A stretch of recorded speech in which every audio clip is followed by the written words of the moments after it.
Focus study में आपका स्वागत है। आज हम देखेंगे कि गोत्र क्या होता है।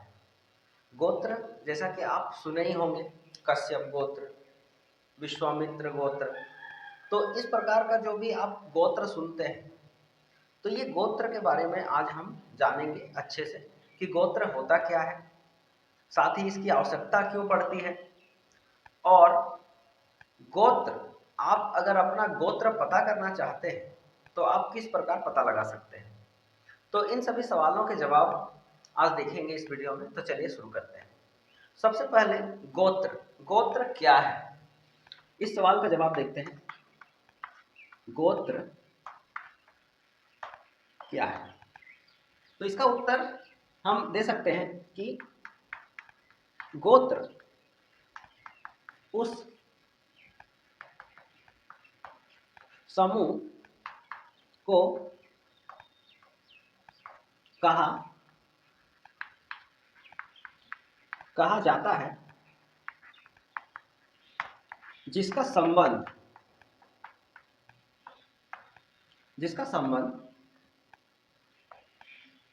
एक मूल पुरुष से होता है, एक मूल पुरुष से होता है। तो इसका बोलने का क्या मतलब है? इसका बोलने का यह मतलब है, अर्थात एक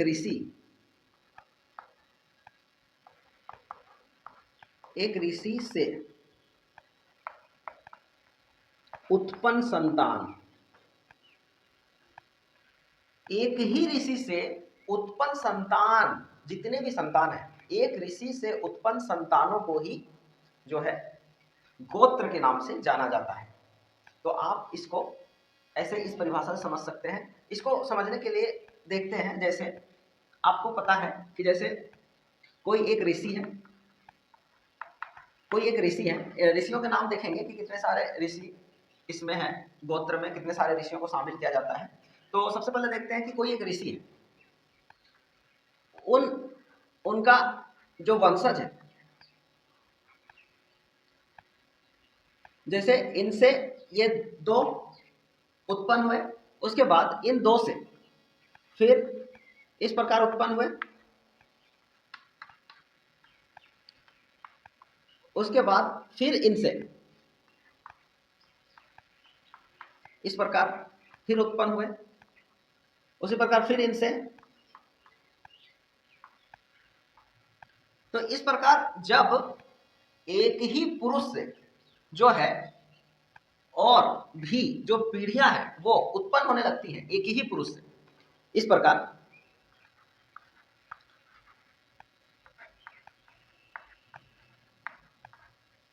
तो इस प्रकार जब पीढ़ी दर पीढ़ी ये एक ही ऋषि के संतान इस तरह बढ़ते चले जाते हैं आगे, और ये एक श्रृंखला बनते जाता है, एक चेन बन जाता है, तो ये जितने भी लोग हैं या जो भी हैं इन्हीं के संतान हैं, और ये सभी एक ही गोत्र के माने जाएंगे, एक ही गोत्र, इन्हें एक ही गोत्र का माना जाएगा। ये आपको समझना है। तो यहां जैसे गोत्रों के नाम हम देखेंगे कि गोत्र क्या क्या होते हैं। जैसा कि आप सुने होंगे, कुल जो गोत्र होते हैं मूल रूप से वो कुल 7 होते हैं। उनके नाम देखते हैं। चलिए देखते हैं अब गोत्र वाले 7 ऋषियों के नाम जो सबसे महत्वपूर्ण है।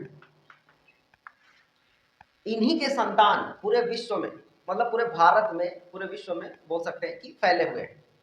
तो इन्हीं के संतान, तो नाम देखते हैं। सबसे पहला में हम रख सकते हैं कश्यप गोत्र। तो पहला है कश्यप गोत्र। सेकंड में बोल सकते हैं जैसे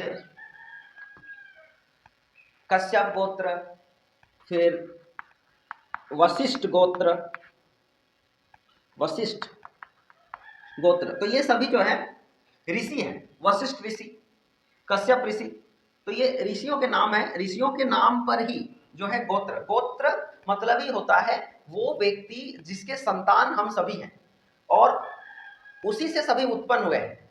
तो इस प्रकार ये जो हरेक नाम है ऋषियों का, ये एक गोत्र बनाता है, मतलब इसके ही वंशज अभी मौजूद हैं। और जो है इन गोत्रों का जो हर एक गोत्र है उनकी एक अपनी अपनी विशेषता है। बोलने का मतलब ये है कि हम जैसे आगे देखेंगे कि इनकी आवश्यकता क्यों होती है। नाम को पहले पूरा कर लेते हैं। तो पहला है कश्यप गोत्र, दूसरा है वशिष्ठ गोत्र, फिर तीसरा जो नाम है वो है जमदाग्नि, जमदाग्नि गोत्र बोल सकते हैं। फिर चौथा नंबर में जो नाम है वो है भरद्वाज, भरद्वाज गोत्र, भरद्वाज गोत्र, फिर भारद्वाज। उसके बाद पांचवा जो होता है, पांचवा गोत्र है आपका गौतम ऋषि के नाम पर, महर्षि गौतम, तो गौतम गोत्र। उसके बाद छठा में हम लिख सकते हैं, छठा जो थे विश्वामित्र,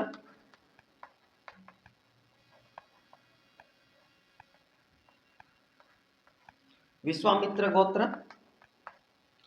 और सातवां नाम देखें तो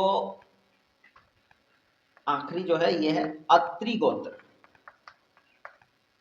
तो ये जितने भी हैं ये सभी ऋषि हैं और इन्हीं के वंशज अभी आप देख सकते हैं। अब देखते हैं कि ये जो गोत्र हैं इन्हीं के हम संतान हैं।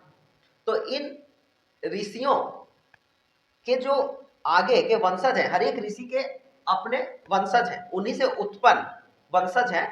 तो उनको उस गोत्र का माना जाता है जो उस ऋषि के संतान है। जैसे कश्यप ऋषि के अगर संतान है तो उनको कश्यप गोत्र में रखा जाएगा, फिर वशिष्ठ ऋषि के संतानों को वशिष्ठ गोत्र में।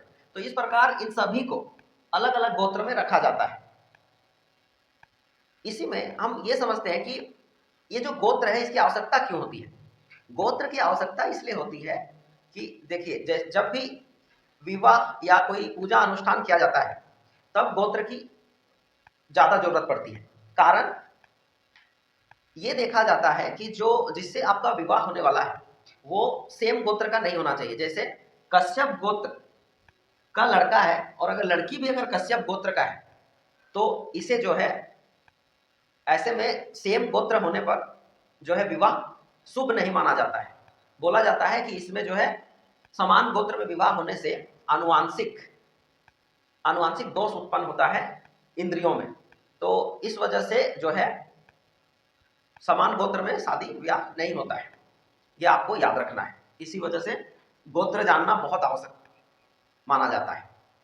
उसी प्रकार आपको ये पता होना चाहिए कि अभी वर्तमान में हम अगर देखें तो ये जितने भी गोत्र आप देख रहे हैं, ये जितने भी गोत्र, कश्यप गोत्र, वशिष्ठ गोत्र, जमदाग्नि गोत्र, भारद्वाज गोत्र, गौतम गोत्र, विश्वामित्र गोत्र और अत्रि गोत्र, इन सभी गोत्रों का जो मतलब इन सभी गोत्र, ये तो 7 हैं, जैसे सप्तऋषि बोल सकते हैं। इन गोत्रों के अलावा भी अभी अगर देखा जाए तो ये गोत्र जो है 100 से भी अधिक हो गए हैं। 100 से अधिक गोत्र इन्हीं से उत्पन्न हुए, इन्हीं 7 से ही और अधिक उत्पन्न होकर इनकी संख्या 100 से भी अधिक हो गई है।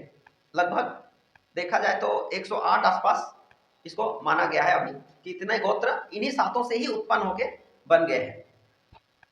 तो अभी बहुत सारा बढ़ चुका है गोत्र। अब आप अगर अपना गोत्र पता लगाना चाहते हैं तो किस प्रकार लगा सकते हैं। अगर आप अपना गोत्र पता लगाना चाहते हैं तो उसके लिए एक सरल उपाय यह है कि आप अपने दादा दादी या सगे संबंधियों से पूछताछ करके पता लगा सकते हैं कि आपका गोत्र क्या है।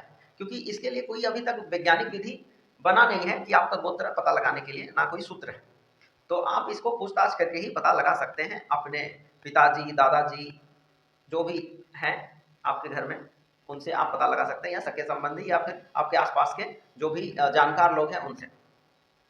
तो इस प्रकार आप हो सके तो आप जो आपके घर पूजा का पाठ करने आते हैं उनसे भी आप गोत्र का पता लगवा सकते हैं, जो पंचांग वगैरह देखते हैं ज्योतिषों से। तो इस प्रकार से आप अपने गोत्र का पता लगवा सकते हैं। तो ये वीडियो आपको कैसा लगा? अगर आपको ये अच्छा लगा जानकारी तो ज़रूर हमारे चैनल को सब्सक्राइब करें। धन्यवाद।